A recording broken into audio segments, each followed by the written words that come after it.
A pair of extensive new studies released over the weekend may finally offer an answer in the hunt for COVID's source.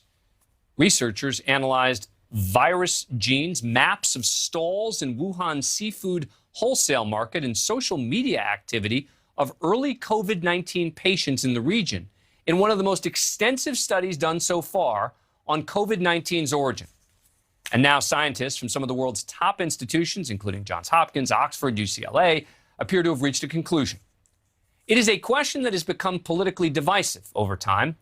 Many health experts, including Dr. Anthony Fauci, have long promoted the theory that the virus spilled over from animals being kept at a so-called wet market in Wuhan, China. Meanwhile, others, including many prominent figures on the right, have leaned towards a theory that the virus was likely created in a Chinese lab that suffered an accident or leak while it was carrying out risky experiments with coronaviruses in bats.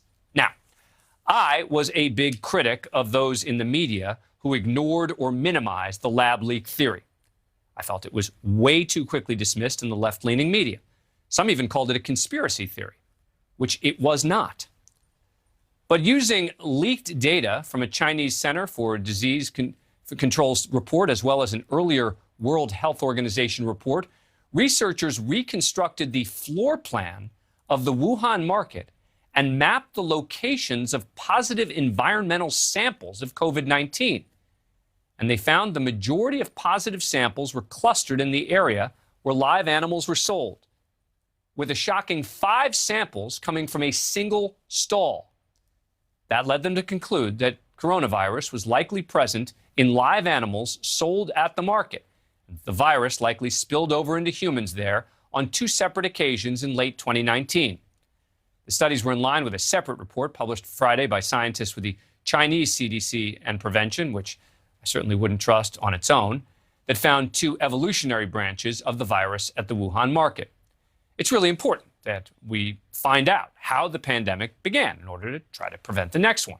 Now, these findings are not definitive. The studies have yet to be peer-reviewed. There are still questions that these studies don't answer, like exactly what kind of animals at the market actually spread the virus to humans.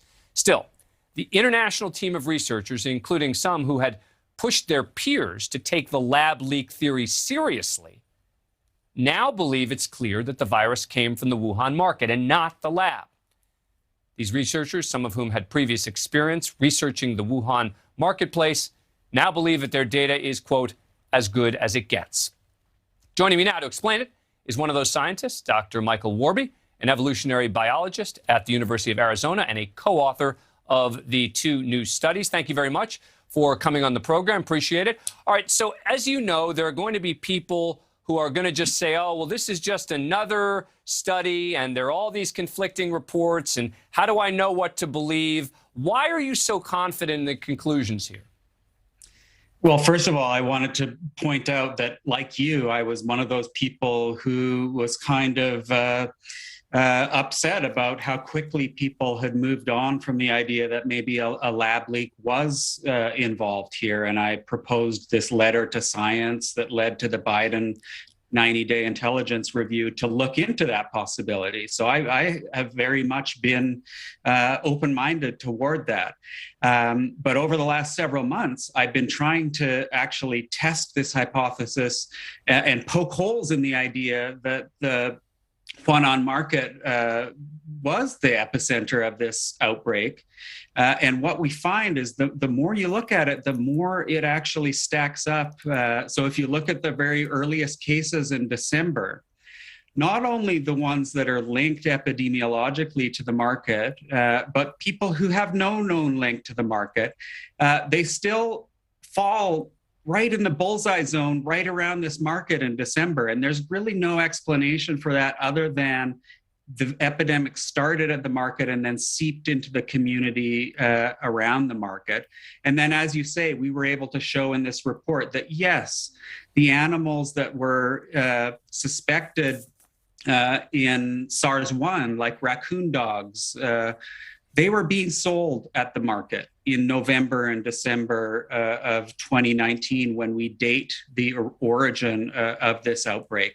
We know they were there. We know where they were. We know which stalls they were in. And we even have one stall where we have a swab from a sample from a cage, where one of my colleagues photographed a raccoon dog some years before the outbreak. And so it all really makes a very forceful case that, there's really no way to explain this other than it started at the market. We still have questions to answer, but we know that it started at the market.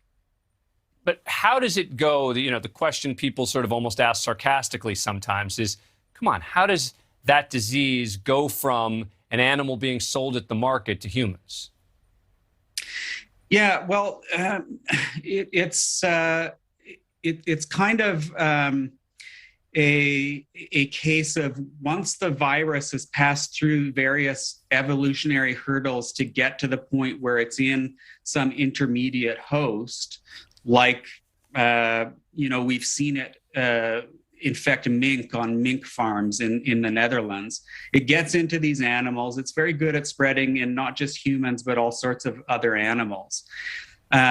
Once those ingredients are in place, it's almost a fait accompli. It's guaranteed that it's going to move from those animals into humans. And so what we think happened is that originally this was a bat virus some years ago. But we think that this virus moved into some farmed species that's being farmed for fur or for food.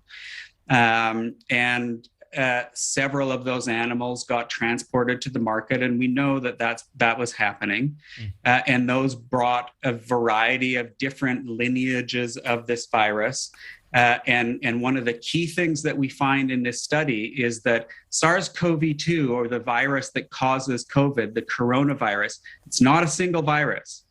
It's more than one virus that has jumped into humans on multiple occasions. And we see both of the different lineages at the Huanan market in the winter of 2019. This is an important study. Dr. Michael Worobey, thank you. Thank you for watching. Click the red subscribe button below so you can get more of NewsNation's fact-driven, unbiased coverage.